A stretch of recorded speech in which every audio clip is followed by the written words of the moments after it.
Hello friends, welcome to YouTube channel. ये है आज morning shift Haryana police constable का पेपर। इसको हम पूरा 1 से लेकर 100 तक कंप्लीट सॉल्यूशन करेंगे। जो मैं रेड पेन से लगाऊंगा वो सही आंसर होंगे, और जो ये ब्लैक पेन से हैं किसी बच्चे ने लगाए हैं। तो पहला क्वेश्चन है, निम्नलिखित में से कौन सा विटामिन बी कॉम्प्लेक्स का सदस्य नहीं है? Thiamine, riboflavin, folic acid, ascorbic acid. इसका सही आंसर है वो है डी, एस्कॉर्बिक एसिड, क्योंकि ये है विटामिन सी का केमिकल नेम है, रासायनिक नेम है। अब ये भी याद रखने हैं, थायामिन, थायामिन B1 का रासायनिक नेम है। राइबोफ्लेविन, ये है विटामिन B2 का रासायनिक नेम है। फोलिक एसिड, और फोलिक एसिड है विटामिन B9 का रासायनिक नेम है। किन रक्त वाहिकाओं का का व्यास सबसे छोटा होता है, यानी डायामीटर? तो इसका सही आंसर होगा कैपिलरी, यानी कि कोशिका। ये आंसर सही है। निम्नलिखित में से कौन सा वायु जनित रोग है? तो इसका सही आंसर है वो है खसरा, यानी कि मीजल्स। ये वायु जनित रोग होता है। खसरा जिसको बीमारी होती है उससे दूर रहने के लिए बोला जाता है, क्योंकि ये हवा से हवा में फैलता है।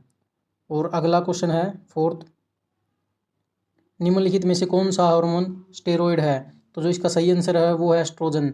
एस्ट्रोजन निकलता है ओवेरी, ओवरी यानी कि अंडाशय, ये फीमेल ओवेरी से निकलता है, और ये स्टेरॉइड होता है नेचर में। इसका सही आंसर है एस्ट्रोजन। नेक्स्ट क्वेश्चन है, एक इलेक्ट्रॉन का ऋणात्मक आवेश होता है, ये सबको याद रहता है 1.6 से इंटू 10⁻⁻19 सी, मतलब गुलाम। इसका बी आंसर सही है। कितने इलेक्ट्रॉन मिलकर एक गुलाम बनाते हैं? तो इसका सही आंसर हो गया 6.25 इंटू में 10⁻18 इलेक्ट्रॉन मिलकर एक गुलाम को बनाते हैं। एक ओम बराबर होता है, तो एक ओम, देखो सबको ओम्स लॉ का फॉर्मूला पता होता है, V = IR। आई करंट होता है, आर रेजिस्टेंस, और वी वोल्टेज। अब यहाँ पर क्या है, ओम। रेजिस्टेंस को हम मापते हैं ओम में, वी होती है वोल्टेज, यानी कि वोल्ट में मापते हैं, आई होता है करंट, एम्पियर में मापते हैं। तो आर का फॉर्मूला हो जाएगा V/I। आर को हम ओम में मापते हैं, तो ओम किसके इक्वल हो गया, वी से वोल्ट, और नीचे है एम्पियर, यानी volt upon ampere, 1 volt upon 1 ampere. इसका सही आंसर हो जाएगा ऑप्शन ए, 1 ओम बराबर होता है 1 वोल्ट अपॉन 1 एम्पियर के। नेक्स्ट क्वेश्चन है, रासायनिक यौगिक RDX का उपयोग किस रूप में किया जाता है? तो देखो, RDX का मतलब होता है रिसर्च डेवलप्ड एक्सप्लोसिव। एक्सप्लोसिव का मतलब ही होता है विस्फोट, तो इसका सही आंसर हो जाएगा आंसर सी, एक विस्फोट के रूप में। अगला क्वेश्चन है, जैव रासायनिक यौगिकों का उपयोग किस रूप में किया जाता है? त्वचा उपचार, खाद्य संरक्षक, खाना पकाने के तेल, उपरोक्त सभी। तो इसका सही आंसर है वो है ऑप्शन डी, सही, सारे के सारे में किया जाता है। कठोरता के निर्धारण में निम्नलिखित में से किस संकेतक का उपयोग किया जाता है? तो कठोरता यानी कि हार्डनेस डिटरमाइन की जाती है EBT से, ये लेबोरेटरी में होता है। नेक्स्ट क्वेश्चन है, पहली इलेक्ट्रॉनिक कंप्यूटर इनायक को किसने बनाया था? तो इनायक को बनाया था जे प्रेस्पर एकर्ट ने बनाया था। इसका सही आंसर सी होगा। निम्न में से कौन सी स्टोरेज की सबसे बड़ी इकाई है? ये हमने कंप्यूटर के क्वेश्चन में करवाया भी था। तो इसकी जो सबसे बड़ी इकाई है वो है TB होता है टेराबाइट। फिर है सबसे छोटी पूछ ले इनमें से, तो KB है, KB यानी कि किलोबाइट। किलोबाइट में 1 किलोबाइट में 1024 बाइट होते हैं। वैसे ही 1 MB में 1024 KB होते हैं, और उसके बाद आता है फिर GB, और 1 GB में 1024 MB होते हैं। इस प्रकार होता है प्रोग्राम। नेक्स्ट क्वेश्चन है 13वां, प्रोग्राम जो हार्डवेयर के रूप में स्थायी तौर पर रोम में संग्रहित होता है, डैश के रूप में जाना जाता है? Hardware, software, firmware, romware. इसका सही आंसर है वो है ऑप्शन सी, फर्मवेयर के रूप में जाना जाता है। नेक्स्ट क्वेश्चन है, डैश डिस्क के ट्रैक्स और सेक्टर में विभाजित करने की प्रक्रिया है? तो इसका सही आंसर है वो है फॉर्मेटिंग। फॉर्मेटिंग को क्या है, डिस्क को हम ट्रैक कर सकते हैं और उनको छोटे छोटे पार्ट्स में डिवाइड करते हैं, यानी सेक्टर में विभाजित करते हैं, उसको बोलते हैं फॉर्मेटिंग। आपके कंप्यूटर में निर्मित स्थायी मेमोरी को क्या कहा जाता है? रैम, फ्लॉपी, CPU, रोम। तो स्थायी मेमोरी होती है रोम, और अस्थायी होती है रैम। और रोम की फुल फॉर्म होती है रोम रीड ओनली मेमोरी, और RAM की फुल फॉर्म होती है रैंडम एक्सेस मेमोरी। ये अस्थायी मेमोरी होती है रैम।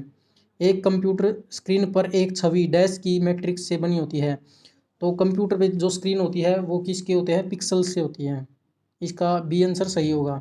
नेक्स्ट क्वेश्चन है, DPI डॉट्स प्रति इंच क्या मापता है? यानी बिट्स की संख्या, कंप्यूटर स्क्रीन पिक्सल का घनत्व, डिस्क पर बिट्स का घनत्व, और हार्ड डिस्क पर संग्रहित ग्राफिक फाइल का घनत्व।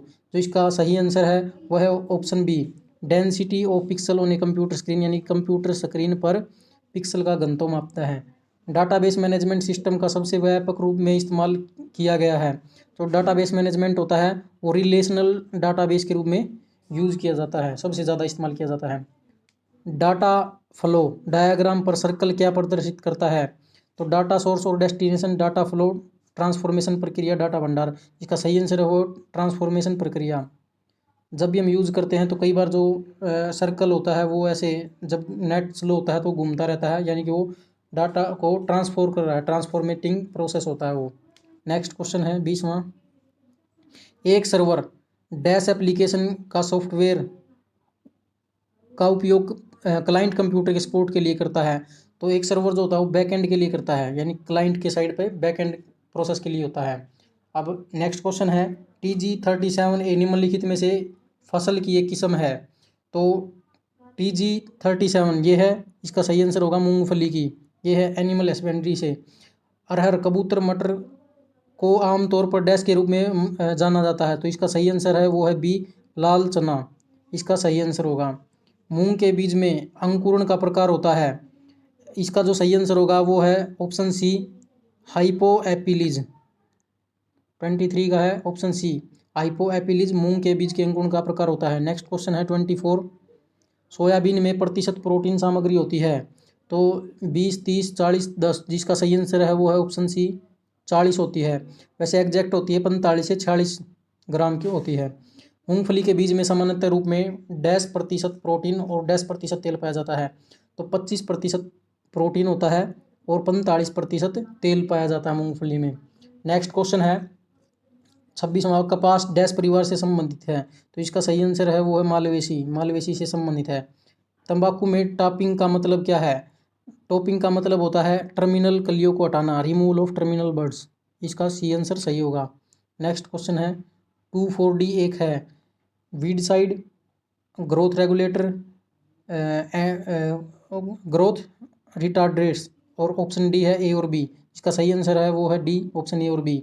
गेहूं में पहली सिंचाई सामान्यतः डैश पर करने की अनुशंसा की जाती है। तो इसका जो सही आंसर है क्राउन रूट इनिशिएटिंग स्टेज, इसका बी आंसर सही होगा। राज 3765 निम्नलिखित में फसल की एक किस्म है। तो इसका सही आंसर है वो है बी, गेहूं की, गेहूं की फसल का नाम है ये राज 3765। नेक्स्ट क्वेश्चन है 31। भदवारी भैंस भदावरी भैंस का उत्पत्ति स्थान कौन सा है? तो ये इसका सही आंसर है वो है ऑप्शन डी, उत्तर प्रदेश। भारत के गोवंशीय पशुओं में सर्वोत्तम द्विकाजी नस्ल है वो है कांकरेज। गोवंशीय पशुओं की जो सर्वोत्तम नस्ल है वो है कांकरेज। पशुओं में चिचड़ी बुखार होता है, इसका सही आंसर है वो है जीवाणु से, यानी कि बैक्टीरिया से। अगला क्वेश्चन है एक दुधारू गाय को उसके शरीर रक्षा के लिए निम्न में से कितना दाना आहार दिया जाता है? तो इसका सही आंसर होगा वो है 2 से 2.5 किलोग्राम। एक संकर बछिया की प्रथम ब्यात आयु कितनी होती है? संकर यानी कि जो सबसे पहले ब्यात होती है वो देखो जब घरों में होती है, गाय होती है या भैंस होती है जो उसको 3 से 3.5 साल की होती है तो वो पहली बार उसकी ब्यात होता है, यानी 36 से 40 माह तक। निम्न में से विदेशी नस्ल की गाय कौन सी है? तो जर्सी विदेशी नस्ल की गाय है। निम्नलिखित में भारवाही गाय कौन सी है? ऑप्शन है भारवाही गाय निम्न में से कांकरेज, देवनी, खिल्लारी, गिर। जो इसका सही आंसर है वो है डी, खिर, गिर। गिर एक नेशनल पार्क है जो कि गुजरात में है, इसमें एशियाई सिंहों के लिए प्रसिद्ध भी है ये। अप्रशिक्षित युवा सांड छांटने का एकमात्र सर्वोत्तम आधार है, इसका सही आंसर है वंशावली, यानी वंश को अलग कर दो तो अप्रशिक्षित युवा सांड छट जाएंगे। निम्न में से कौन सी दुधारू नस्ल की गाय है? इसका सही आंसर है साहीवाल। 40। भदावरी भैंस के दूध में वसा का अधिकतम प्रतिशत होता है, तो वो होता है 8%। अगला क्वेश्चन है English. Even if two horses fill in the blanks हैं, may look, they may not be of the same age. Look के साथ अलाइक आता है, ये फ्रेजल वर्ब है, इसका आंसर सही बी सही होगा। We can not go to strike every year now that we have gone on strike we must dash this issue. Option है क्रॉस, ऑप्शन बी है क्लिंच, ऑप्शन सी है culminate, option D है coordinate. जो इसका सही answer है वो होगा option C, culminate. Option C culminate. और कल्मिनेट का अर्थ होता है कल्मिनेट का तो अंतिम चरण में पहुंचना। नेक्स्ट है, ये है स्पेलिंग, करेक्ट स्पेलिंग छाटनी है। तो रिनेनियंस, रेनेशियंस, इसका जो बी है वो सही होगा और इसका मतलब होता है पुनर्जागरण काल। और नेक्स्ट में है रिकमेंडेशन। रिकमेंडेशन की स्पेलिंग होती है RECOMMENDATION। तो इसमें देखो एक पहले में ए है, रिकमेंडेशन है, इसका जो आंसर होगा वो है बी सही होगा। 45 क्वेश्चन है, active voice passive voice, they will demolish the entire block. तो इसका जो सही आंसर होगा पैसिव वॉइस होगी वो होगा the entire block will be demolished. जब इसको चेंज करते हैं हम तो विल के साथ बी आता है और फिर थर्ड फॉर्म आती है दिस सरफेस फील स्मूथ। तो इसका सही आंसर होगा this surface is smooth when it is felt. ये सही आंसर होगा। ये इस तरह की जो वॉइस है उसको बोलते हैं क्वासी वॉइस या क्वासी पैसिव वॉइस। इस तरह के और भी एग्जाम्पल है, जैसे ए रोज स्मेल्स नाइस, स्मेल्स नाइस। जब इसको चेंज करते हैं तो देखो इस तरह से चेंज नहीं कर सकते, नाइस स्मेल्ट ए रोज, ये तो थोड़ा गलत हो जाएगा। तो ये है क्वासी पैसिव वॉइस। तो इसको जब चेंज करते तो होता है a rose is nice when it is smelled. इस सेम दूसरा एग्जांपल है वुड फील्स हार्ड। तो ये हो जाएगा wood is hard when it is felt. जैसे तीसरा एग्जांपल ये हो सकता है मैंगोज टेस्ट स्वीट। तो इसका जो आंसर हो जाएगा वो हम mangoes are sweet when they are tasted. ये सही आंसर हो जाएगा। नेक्स्ट क्वेश्चन है फोस्टरिंग। फोस्टरिंग का मतलब होता है पालन पोषण करना। तो इसका जो सिनोनियम होगा वो होगा नर्चरिंग। नेक्स्ट क्वेश्चन है प्रोपेल। प्रोपेल का मतलब होता है ड्राइव करना। तो इसका जो सही आंसर है वो ड्राइव करना, आगे की ओर चलना बोलते हैं। और एक्लाइमेटाइज का मतलब होता है जलवायु से संबंधित। जेटिंसन का मतलब होता है बोझ गिराना। और बर्स्ट का मतलब होता है फटना या फाड़ना। नेक्स्ट क्वेश्चन है a mother has to dash the pangs of giving dash to her child. A mother को क्या है सहन करना पड़ता है, क्या बियर, यानी कि बियर माने सहन करना होता है दर्द को, गिविंग टू अर चाइल्ड जब वह अपने बच्चे को देती है जन्म। तो इसका जो सही आंसर है वो है BER। बियर माने सहन करना और बर्थ माने जन्म देना। नेक्स्ट क्वेश्चन है select the right modal. Select the right modal for the blank. Walking on the beach we dash sight of a string bird. जब हम रोड के बीच में चल रहे थे तो हमने क्या किया, ये पास्ट की फॉर्म आ जाएगी, तो हमने एक स्ट्रेंज बर्ड को पकड़ लिया। तो यानी कि कैच की जो सेकंड फॉर्म होगी वो है कोट। ये सही आंसर होगा। नेक्स्ट क्वेश्चन है मैथ का है, किसी संख्या का 1/5 उसी संख्या के 1/7 से 10 अधिक है तो वह संख्या ज्ञात कीजिए। तो मान लो वह संख्या x है, 1/5 माइनस 1/7 कितना अधिक है, 10 अधिक है, x। और जब इनका एलसीएम लेंगे तो कितना हो जाएगा 35 और क्रॉस मल्टीप्लाई हो जाएगी 7x माइनस 5x और इक्वल टू 10 है ही। और 7x में से 5x गया कितना हो गया 2x और ये 35 इस तरफ जाके इसमें 10 से मल्टीप्लाई हो जाएगा तो 350। और जब ये 2 नीचे आएगा जब इसको काट देगा तो वो आ जाएगा 175। जो इसका सही आंसर होगा वो होगा 175। नेक्स्ट है वह धनात्मक पूर्णांक ज्ञात करे जिससे 392 को गुणा करने पर गुणनफल एक पूर्ण वर्ग होगा।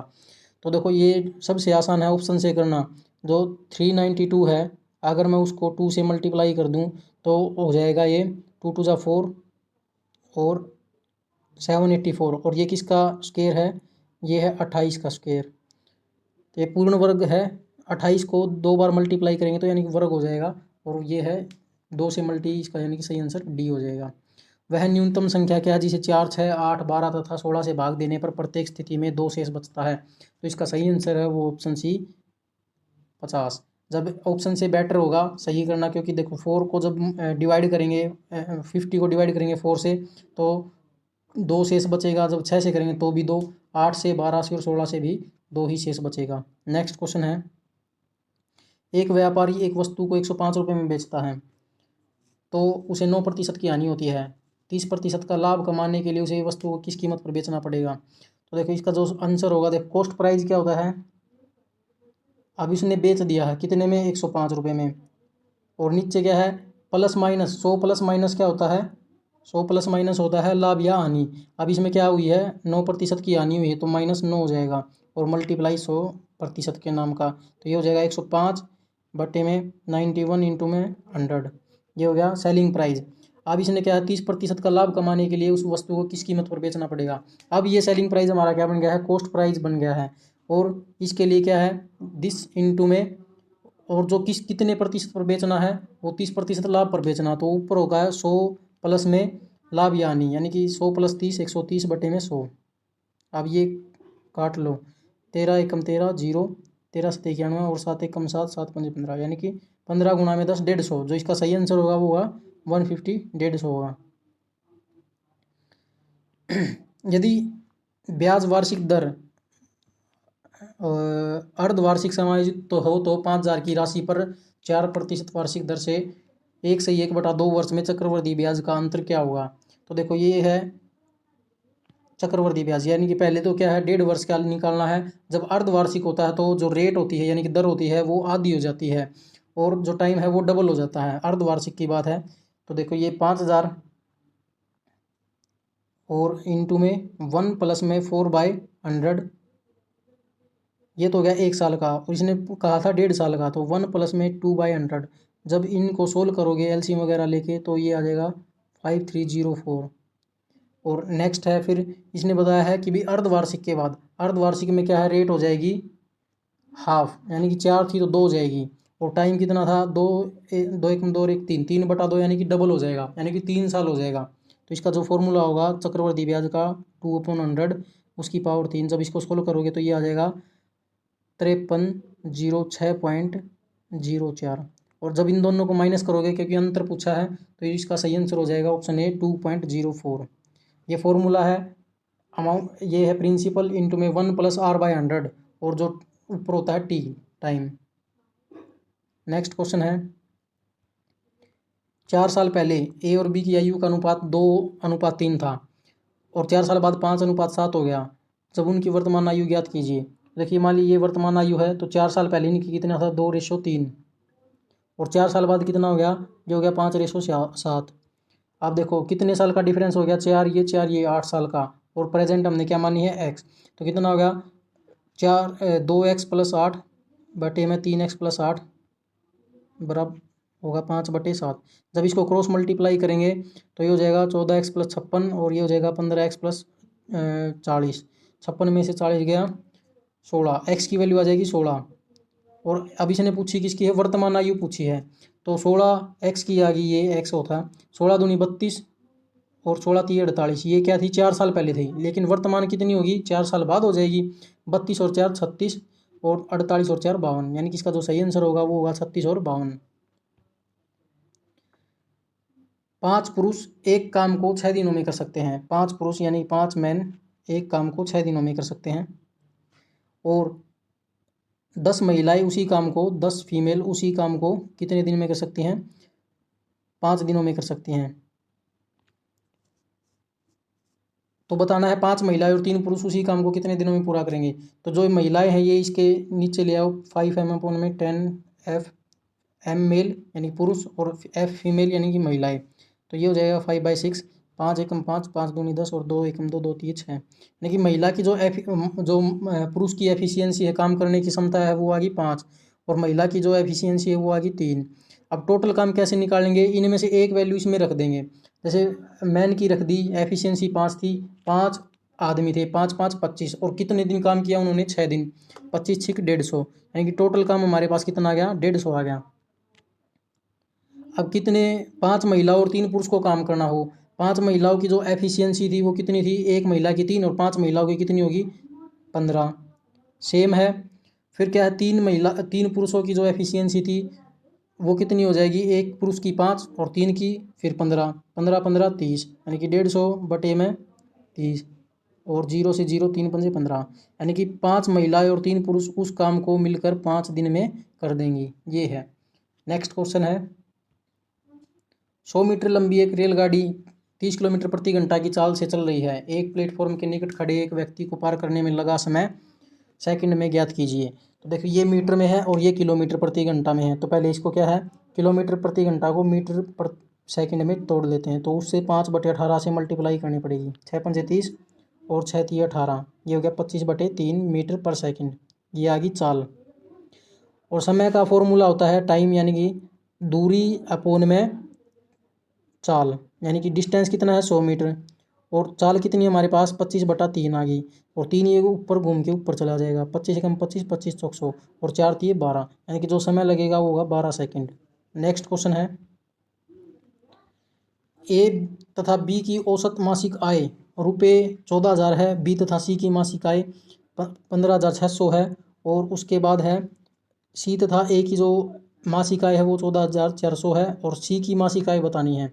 तो जो इसका आंसर है इस तरह निकालेंगे, मासिक आय का होता है दो, ए और बी है तो a+b/2 = 14,000, तो a+b कितना हो जाएगा 2 है, उस तरफ मल्टीप्लाई हो जाएगा, ये हो जाएगा 28,000, और इसी प्रकार b+c हो जाएगा 15,600 को 2 से मल्टीप्लाई करेंगे तो हो जाएगा 31,200, और c+a को जब उस साइड ले जाके 2 से मल्टीप्लाई करेंगे 14,400 में, तो ये हो जाएगा 28,800। जब इन तीनों को ऐड करेंगे तो देखो 2 बार ए हो जाएगा, 2 बार बी और 2 बार सी, यानी कि ये हो जाएगा 2 इंटू में a+b+c, और इन तीनों को ऐड करेंगे तो ये हो जाएगा हमारा 88,000, और a+b+c की वैल्यू कितनी आ गई, ये आ गई 44,000। 44,000 आने के बाद हमें एक चाहिए सी की चाहिए तो इसकी छोड़ लो, और a+b वाले की कितनी थी 14,000, तो 14,000 इस तरफ जाएगा तो कितनी हो जाएगा, 44,000 में से 28,000 गया तो यह आ जाएगा 16,000, जो इसका सही आंसर हो गया वो है 16,000। नेक्स्ट क्वेश्चन है, शंक्वाकार पात्र की ऊंचाई 60 सेंटीमीटर है, शंक्वाकार यानी कि कोण इस तरह से होता है, ये इसकी रेडियस होगी, ये हाइट होगी, और ये एल तिर्यक ऊंचाई होगी। तो देखो इसमें क्या बताया है, इसके आधार का व्यास 64 सेंटीमीटर है, यानी कि व्यास 64 सेंटीमीटर, तो रेडियस कितनी होगी, इसका आधा 32 सेंटीमीटर, हाइट कितनी है 60 सेंटीमीटर दे रखी है, एल कितनी हो जाएगी, तो ये फॉर्मूला होता है h² प्लस में r²। जब इनको करोगे 60 का स्क्वायर 3600 और 32 का स्क्वायर 1024, जब इसको रूट में करोगे तो ये आ जाएगा 4624, और ये किसका स्क्वायर होता है, ये होता है 68 का स्क्वायर, ठीक है 68 आ गया। जो फॉर्मूला होता है वो होता है πr/l, और पाई की वैल्यू होती है 22/7, आर की वैल्यू है हमारे पास 32, और ये होगी 68, और ये होगी 35।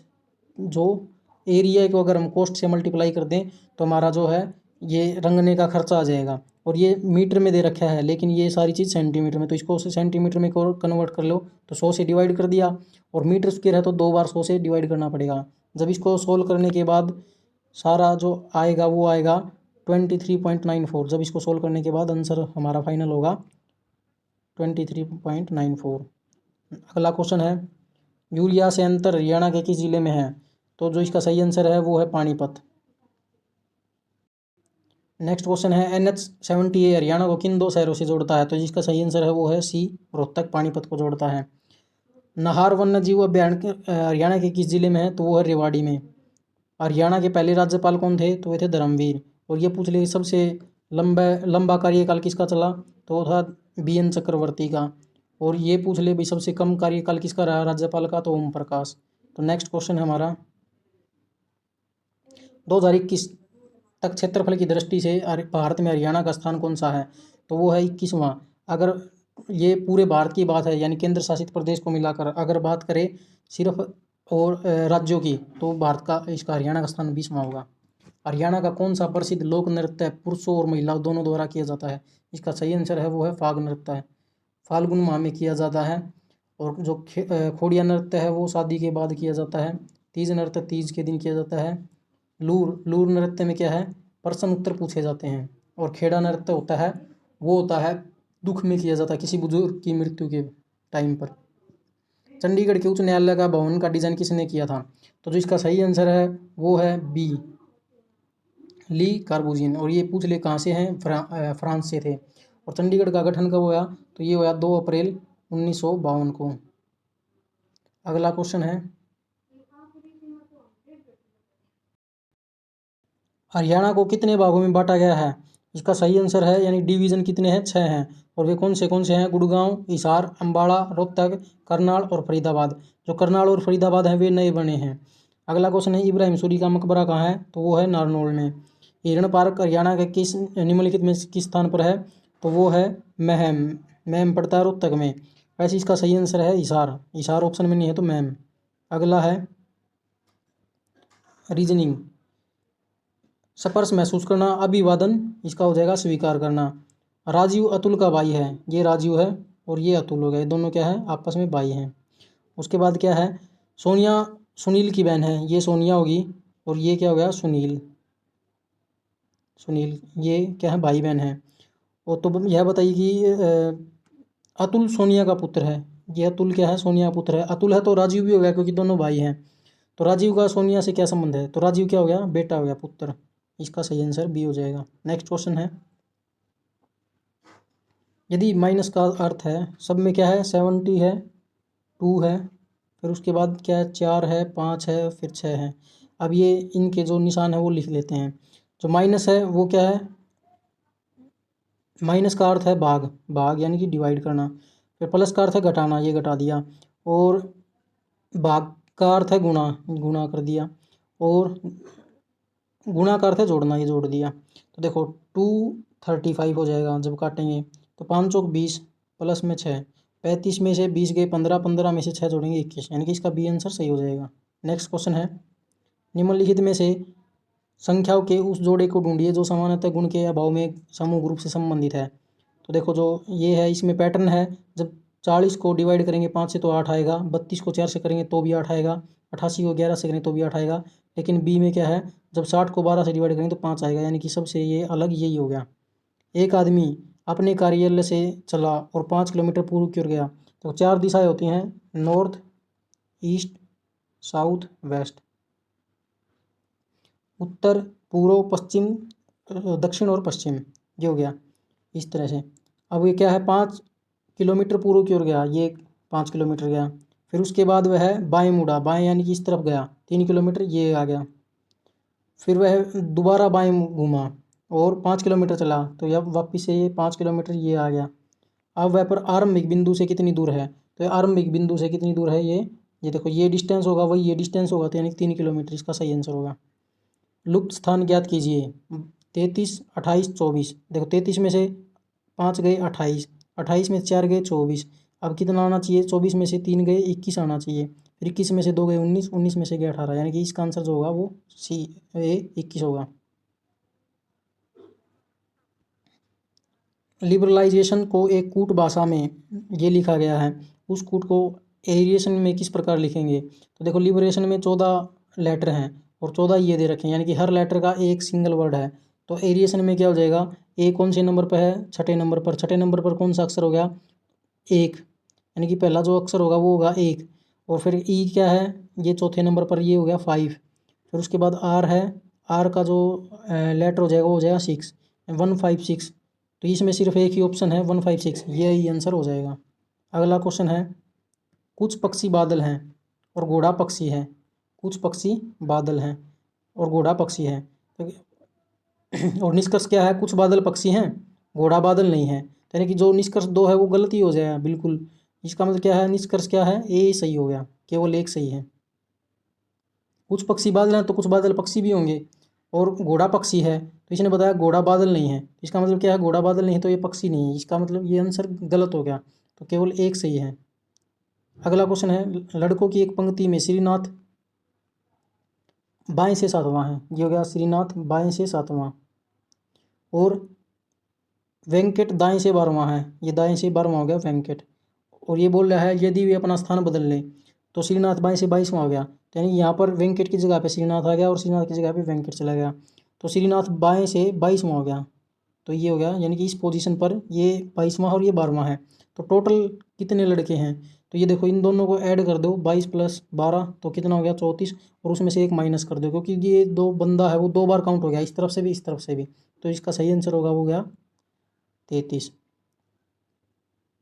अब ये नेक्स्ट क्वेश्चन है, देखो 8 को 2 से गुणा करा और एक माइनस कर दिया, 8 दूनी 16 में से गया 15, 15 को 2 से गुणा करा और एक माइनस कर दिया, 30 में से गया 29, 29 में को 2 से गुणा करा, 58 में से गया 57, 57 को 2 से गुणा करा 114, फिर -1 कर दिया। इसी प्रकार 113 में को 2 से गुणा करेंगे वो हो जाएगा 226, फिर -1 कर देंगे तो 225। इसका सही आंसर हो जाएगा सी।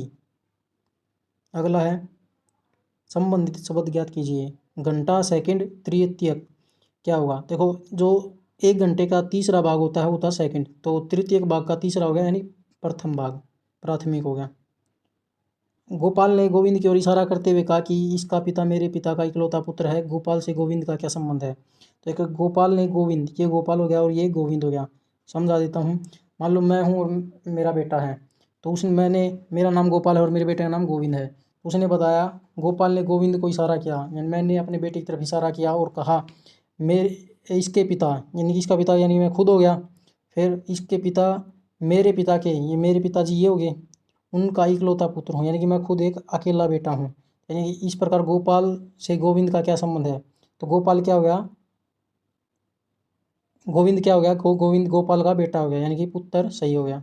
अगला क्वेश्चन है, माइनस का चिन्ह भाग है और माइनस स्टैंड्स फॉर भाग, डिवाइड, और जमा गुणा है, भाग माइनस है और गुणा जमा है। Find out which one is correct, तो कौन सा करेक्ट होगा? तो देखो गुणा क्या है? जमा है। देखो सबसे पहले क्या है, इनको लिख लीजिए, 49 7 3 5 8। देखिए यहाँ पर जो गुणा का निशान क्या है? गुणा का है जमा, और माइनस का है भाग। माइनस का भाग है तो यानी कि सबसे पहले ये डी ऑप्शन चेक करते हैं, तो भाग हो गया, ये हो गया। फिर उसके बाद है प्लस, प्लस का मतलब क्या है? प्लस का मतलब है गुणा, ये हो गया गुणा। फिर उसके बाद है भाग, भाग का मतलब हो गया माइनस, और फिर उसके बाद लास्ट क्या है? गुणा, गुणा का मतलब हो गया जमा। तो ये देख लेंगे, 7 7 49 और 7 21, 21 में 5 गए 16, 16 और 8 24, यानी कि डी ऑप्शन ही सही हो जाएगा। क्योंकि देखो जब 49 को डिवाइड करेगा तभी छोटी रकम आएगी, क्योंकि इनको सोल्व करने के बाद 16 है, 26 है, 20 और 24 है, इस तरह के ऑप्शन है। तो सबसे पहले हमें जो डिवाइड प्रॉपरली उसके उसी को देखना है। अगला क्वेश्चन है, निम्नलिखित में से संख्याओं के उस जोड़े को ढूंढिए जो सामान्य गुण के अभाव में गुण ग्रुप से संबंधित नहीं है। तो 121 196, देखो ये स्क्वायर दे रखे हैं, ये 121 है 11 का स्क्वायर और 196 14 का स्क्वायर। वैसे ही 144 है 12 का स्क्वायर, 225 है 15 का, और 16 है 4 का, और 49 है 7 का, और ये 36 है 6 का, लेकिन 83 किसी का भी स्क्वायर नहीं है। तो ये आंसर इनमें से सबसे अलग हो जाएगा, ये आंसर हमारा सही हो जाएगा। फिर उसके बाद है, मोहन ने पश्चिम की ओर 5 किलोमीटर की यात्रा की। ये है पश्चिम, इस तरफ गया 5 किलोमीटर। फिर बाईं ओर घूम कर 3 किलोमीटर गया, बायां ये हो गया इसका तरफ 3 किलोमीटर, ये आ गया नीचे। फिर वह दाईं ओर घूमकर 9 किलोमीटर गया, यानी कि दाईं ओर घूमकर ये वापिस से 9 किलोमीटर पहुंच गया। फिर क्या है 9, फिर वह उत्तर की ओर 3 किलोमीटर गया, उत्तर ये हो गया 3 किलोमीटर, ये हो गया। अब वो पूछ रहा प्रारंभिक स्थान से कितनी दूरी पर है। देखो 5 ये हो गया, जितनी ये डिस्टेंस उतनी ये डिस्टेंस होगी, तो 5 ये है और 9 ये है, प्रारंभिक बिंदु ये हो गया, 9 और 5 14। इसका जो सही आंसर है वो है ऑप्शन डी, 14 किलोमीटर। अगला क्वेश्चन है, निम्न में से लुप्त श्रेणी ज्ञात कीजिए। 1 1 6 6 11 11 16। देखो दो दो हैं तो 16 16 होगा, और इनमें 5 का डिफरेंस यानी 5 ऐड कर दो, 16 और 5 21, यानी बी आंसर सही हो जाएगा। यदि पुलिस को शिक्षक कहा जाए और शिक्षक को राजनीतिज्ञ, राजनीतिज्ञ को डॉक्टर, डॉक्टर को वकील, और तो वकील को सर्जन कहा जाए, तो अपराधियों को कौन पकड़ेगा? अपराधियों को पकड़ेगा पुलिस, और पुलिस को क्या कह रहे हैं हम? शिक्षक। इसका आंसर ए सही हो जाएगा। दो निष्कर्ष बताने हैं, 1 और 2। कुछ भारतीय शिक्षित हैं, शिक्षित व्यक्ति छोटे परिवार को पसंद करते हैं, और इनका निष्कर्ष है सभी छोटे परिवार शिक्षित हैं, यानी गलत है कि सभी छोटे परिवार शिक्षित नहीं हैं। कुछ भारतीय छोटे परिवारों को पसंद करते हैं, यानी ये बिल्कुल सही है, भारतीय छोटे परिवारों को पसंद करते हैं, केवल 2। इसका बी आंसर सही हो जाएगा। नेक्स्ट क्वेश्चन है, 16 लड़कों की एक पंक्ति में जब प्रकाश को बाईं ओर 2 स्थानांतरित खिसकाया गया तो बाएं सिरे से 7वां हो गया। देखो बाएं सिरे से 7वां हो गया ये, जब 2 स्थान खिसकाया गया। पंक्ति के दाईं ओर से उसकी पूर्व स्थिति ज्ञात कीजिए। तो देखो पहले वो क्या है, टोटल 16 लड़के हैं, तो इस तरफ से वो खिसकाया गया 2 स्थान, ये मान लो कितना है। अब इसका 16 में से अब ये जो 7वें नंबर पर हो गया, अब ये दाईं से और देखें तो 10वें नंबर पर हो गया, यानी कि इससे पहले वो कौन से नंबर पर होगा, ये 9वां और ये 8वां, यानी कि 8वें नंबर पर। इसका सही आंसर 8 होगा। इसका देखते हैं। अब ये देखो क्यूब दे रखा है, 5 का क्यूब 225 और 6 का क्यूब 216 हो जाएगा, इसका आंसर सी सही हो जाएगा। अगला है, हरियाणा की किस बेटी ने 3 mm की बोट बनाने का राष्ट्रीय रिकॉर्ड बनाया है, तो इसका सही आंसर है वो है डी साक्षी गर्ग ने। बहादुरगढ़ से है। हरियाणा पुलिस के कितने जवानों को जनवरी 2020 में केंद्रीय गृह मंत्री पदक से सम्मानित किया है, तो इसका सही आंसर है वो बी। नेक्स्ट क्वेश्चन है, हरियाणा में integrated health information platform portal को किस विभाग द्वारा आरंभ किया गया, वो है स्वास्थ्य विभाग द्वारा। ठीक है। सन 2021 में किसानों को दी जाने वाली बिजली सप्लाई कितने घंटे की वृद्धि की गई है, पहले 8 घंटे की थी, 2 घंटे बढ़ा दी, यानी कि 10 घंटे होगी, 2 घंटे की वृद्धि हुई है। नेक्स्ट क्वेश्चन है, सन 2019 में हरियाणा की महिलाओं बाल विकास मंत्री कमलेश ढांडा ने किस जिले में वन स्टॉप सेंटर सखी का उद्घाटन किया, तो वो किया है कैथल जिले में।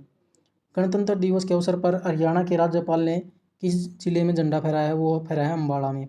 और हरियाणा के राज्यपाल का नाम है बंडारू दत्तात्रेय, 18वें राज्यपाल है। इनसे पहले सत्यदेव नारायण आर्य थे जो 17वें नंबर के थे।